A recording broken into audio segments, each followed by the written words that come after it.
Let's see. How we get started? We all auditioned each other and we said, hey, that's good. Speaking of the microphone, ladies and gentlemen. Now, what happened is that actually I was performing in a club when I was like about 15 years old, and it was really weird. I was a little, a little turd basket there, and this mutual friend of ours saw me perform, And what happened the next day? I don't know how he got my number, and he just called me up and he says, "Look, I have this band rehearsing in my studio. He owns a studio called Showcase Studios." And he just said, "Look, I got a band here that's just like you, wild and crazy on stage. I mean, you got to get together with these guys. Just check it out." And I went down there that day. The next day I went down, and God, we played two songs. One was the Immigrant Song, and the other one was Rock and Roll by Zeppelin. And that was it. I mean, we were together ever since. And it's going on 11 years. No! It's great. Shoot me! 11 years and you still talk to each other and you're a happy group. Yeah, can you believe it? What is it with this microphone here? How'd you get your first real break? Just let me do that over again. How we got a first break? Yeah, how'd the first break come about? How'd you get your first recording contract? See the guy over there? We met him. Well, That's what happened. you know what? We got a first break. Really, we sent the tape out to every major label, and they all sent it back. I mean, I still have bags of this stuff saying we can't accept any unsolicited tapes, unless from a manager, from a lawyer, from someone in the record company, And we just said, the hell with it. Let's go to LA. Let's go to Hollywood and become stars. Shop the tape and just become stars. So Jimmy and I went to California, and nobody wanted to listen to it. Nobody cared. There's so many bands out there. And finally, I met our manager, Stan Poses, and he didn't want to listen to it. So he said, to get rid of me, he just said, "I'll tell you what, I'll write you down my number in my office in New York, give me a call, and I'll, see what I can, I'll see what I can do for you, Yeah, really. And it was like, I was just sitting there going, I'm going to shoot this guy, And finally, about 3 weeks later, I called the office up, and he just, I said, just give me the address to the secretary. And we sent the tape Federal Express, and he took it out. He says, what the hell, the kid went out through all this trouble, I'll bring it home. He brings it home, throws it on his bureau, on his desk, about 16,000 other tapes. So, the Cinderella story of this whole thing is really weird, is that his 18-year-old son, Russell, comes out, he's going out to party one night, and he just grabs our tape, He comes home, and he goes, "Dad, you gotta hear this band, it's great." Comes home drunk. He goes, "You gotta hear this tape, these guys are great, He goes, where, what are you talking about? He goes, "Well, it's a tape you brought home." He goes, "I'll listen to it in the morning." Sure enough, he listened to it in the morning, the whole band was in the office that afternoon. We had a mutual agreement, like, yeah, okay, we'll let you manage us and see what happens, type of thing. Well, the hell with that, man. 3 days later, we were signing MCA Records. Yeah, I just went to Europe for about, 3-4 days. I came back and says, "Hey, you're signing MCA Records." Like, huh? What? So, pretty fast. Yeah, it's really weird. One of those decade-long overnight success stories, Would you like to add anything to that, Mr. Di Costanzo? And that's all. Get down with it. How long did that take? From the time out in LA to this whole thing happened? Man, how long did it take, Jim? 3 weeks. I have no concept of time at all. No, I think it took all of that put together. I think it didn't take more than a month and a half. Yeah, we made the tape in about 2 weeks. Yeah, made the tape. Mike made the tape. Yeah, we took our last dollars we scraped up. I stole some money from my girlfriend, type of thing. I robbed a bank and bought an 8-track. And we just did it, That was it. Amazing. Well, you mentioned Zeppelin. Who else gave you a musical inspiration? Van Halen. Yeah, I love Van Halen, AC/DC, Hendrix, Bad Company. Aerosmith. Rolling Stones, all these bands. I'm sure we're missing them, millions of them. Liberace. Yeah, Liberace. Yeah, we're gonna miss a lot because we like a lot of them. Yeah. Those are the big ones, I guess. Can you hear me? Hello? Is this thing on? Hey, just blew his part of my ears out.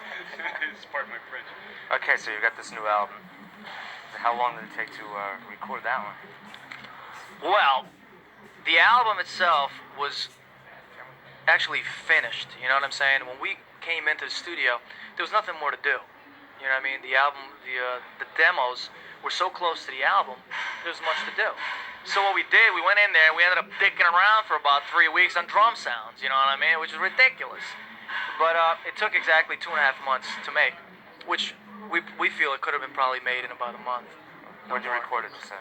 It was recorded in LA, in Ocean Way Studios, in Burbank, Master Control, and also Suma on Sunset, right? How involved are you in the making of your videos? We watch them after they're edited. What do you have that mic for? Yeah. It's like this, you know. You say, yeah, we're playing them, and you say, I want to. Well, it's like this, okay? You get asked a whole bunch of things. Well, you want to do this? What do you want to do? You want to change this? And you make the list, and it just, you know, it really doesn't go that way. You know, in all honesty, they know what they're doing. The producers and directors, and they do a good job. And it's really easier on us because we can just sit back and say, okay, well, that's one less thing we have to do. And that's it. You know, they just come on and say, here's the video. It's like, man, fuck, it's great. You know?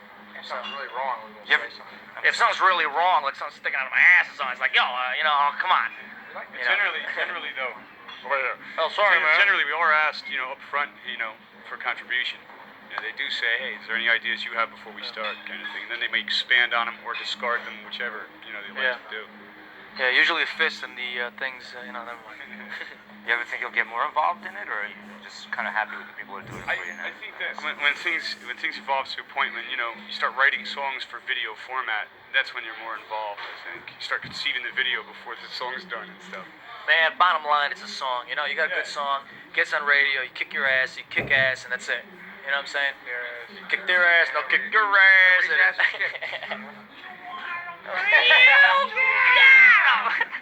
And that's a couple of guys that work with us. Inside.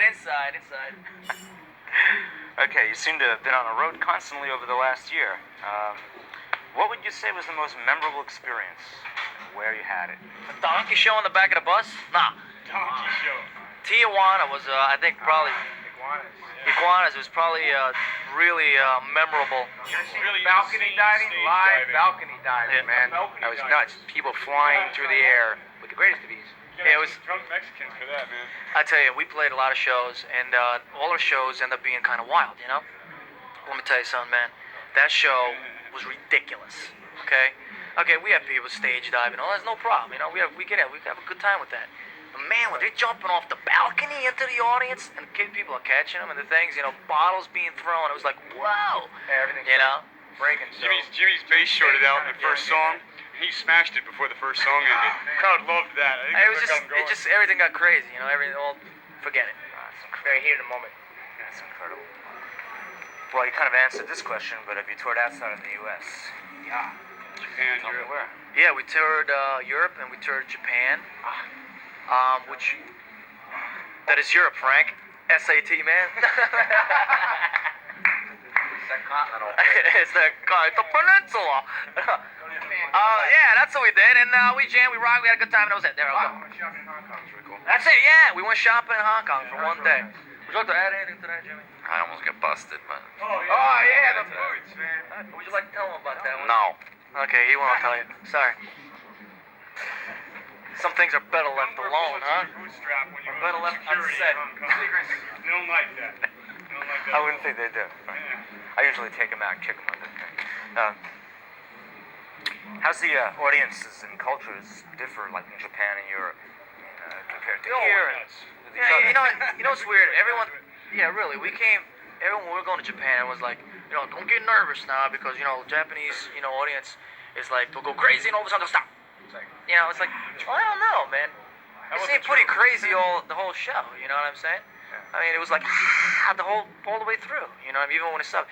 When I did stop talking, at one point, I remember, it was really quiet because they're all going, Talk to listen, yeah. what is he trying to say, you know, because they don't really understand what you're saying. Trying to hear you. So they're trying to, you know, absorb everything. Translate as well as here, yeah.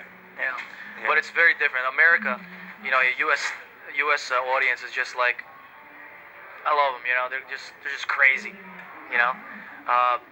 But also European audience now, It's hard to say. I don't know who's, you know, it's like they're all competing there. They're all like wild and they're all crazy. It's like, you know, rock and roll. You know, you're going to see a rock show, you're going to put your hair down and just go crazy. Have a few hundred beers and go wild. That's what it should be, right? So generally, it was pretty much the same. You know. You kind of gotta prove yourself to them before they get into you. Yeah, it was our Yeah. first tour. Yeah, Europe is like that, right? It was like first. Fans are very polite. Can you do though. that That's the again? one thing. I'm sorry. More polite. The Japanese fans are polite. You're right. Put it over there, man. I forgot your name. I'm sorry. The drum completely wiped you out. Can you just say that over again? No, what I said was before they really go ape over there, that you gotta prove to them that you're gonna. You know what I'm saying? It's like they don't. No, Frank. It's like this, all right? Just get into you, man. You gotta go up there and show them what you're doing, man. Yeah, it takes 3 or 4 songs. 3 or 4 songs in, you'll break them. That's Europe, basically. Germany is. You know, it's funny. It's like this, all right? As soon as we went on stage, all right, the first 2 songs, nobody saw us perform in Europe. So the first 2 songs, they're all just standing there going. And all of a sudden, after the second song, it's like, we approve now of this band. Then they lose control. I mean, we're talking It's like Dr. Jekyll and Mr. Hyde. God, we had people diving on our stage, man, trying to get our tequila bottles. You know, it's like ridiculous. I mean, it's great. That was Rudy's son. Yeah, that's the way it should be. Well, that was a pretty funny story. This is another question we have for you here. Are there any funny tour stories or Any what funny tour stories? I mean, what's like really the funniest thing happened? The guys down in Mexico. Well, I thought that. I'll tell you what happened to me, and then I'll pass it along. There's plenty of things that happened to us. Well, once we were playing with the Great White Tour, and we're in front of like 6,000 people or something like that. Is this in And I'm Iowa? sitting there singing. No, that was different. And I'm sitting there, I'm singing, I'm doing Never Let You Go. It was a big single for U.S. And now here are all these eyes looking at me really nice and going, oh, singing this song. And I'm about to hit that big high note. I'm bending over, I bend over, my pants ripped. I ain't wearing any underwear, It was different, you know what I'm saying? Everyone had a little eyeful, if you know what I mean. So, A bonus. that was kind of an experience, if you know what I mean. But there's plenty of them. I locked Fowler in a car out in L.A., man. It was great. Oh, yeah. He couldn't figure out how to get out. It was I'd had like way too much milk that night, and I was really out of it, and I couldn't get out of the car. He had a little too much to drink. He couldn't figure out how to get out of the car.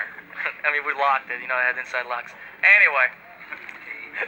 How many days did it take till they found you, or you had a... No, it was only about an hour. I was more like the driver's seat, man. That's the key. Yeah, that's it.